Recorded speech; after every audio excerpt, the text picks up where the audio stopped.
In this video, we explore some of the leadership principles taught by a few Navy SEALs in their book, Extreme Ownership. The overarching principle of extreme ownership is that leaders must take full responsibility for the outcomes they are responsible for, no matter what. Leaders must not let their ego get in the way when making decisions. They should accept mistakes and learn how to lead through difficult situations with a clear understanding of goals. The idea of extreme ownership originated from the Navy SEALs, who apply this philosophy to their own training and operations.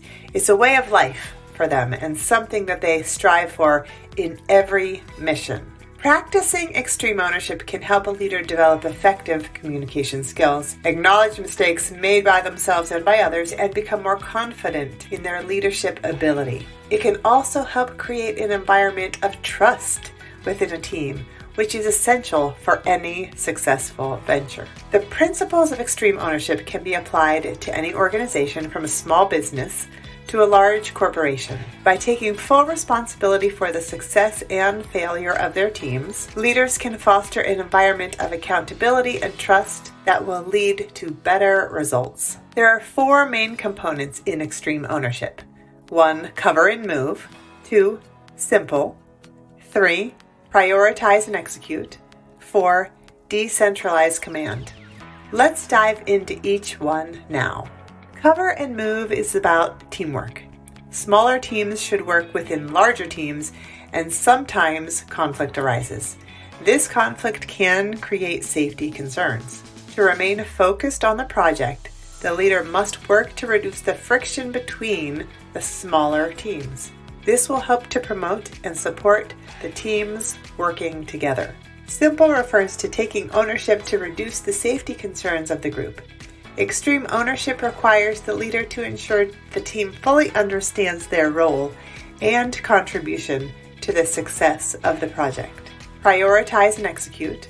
Leaders need to stay a step or two ahead of potential issues or problems. This requires effective planning and clear communication so that problems can be identified as quickly as possible. A leader cannot solve multiple problems at one time, so prioritizing and staying ahead will be key to the project's success. Decentralized command. According to Willink, one person can effectively manage 6 to 10 people. This means leadership should be distributed throughout the teams.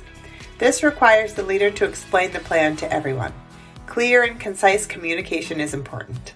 The team should be empowered so they can begin executing, dividing and conquering the planning and the project so that all teams can execute on their assigned areas.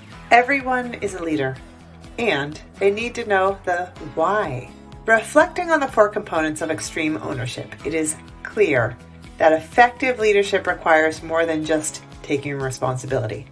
It requires a deep understanding of why the team is doing what they're doing and how each member fits into the greater vision. By understanding their individual roles and objectives, everyone can contribute to the success of the mission. After each project or milestone at work, pause to ask yourself 5 questions. 1. Where did you do well, and where could you have led better? 2. Did you plan appropriately and adjust as needed? 3. Did you use all of the tools available to you? 4. Were there any tools that you did not identify but needed to use? And 5. Was your team empowered during the process, and did they rise to the occasion?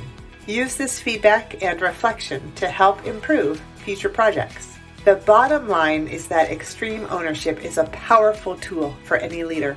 It requires dedication and hard work, but the results will be worth it. By understanding the 4 principles of extreme ownership, leaders can develop an effective communication strategy, become more confident in their decisions, and foster an environment of trust and accountability between team members.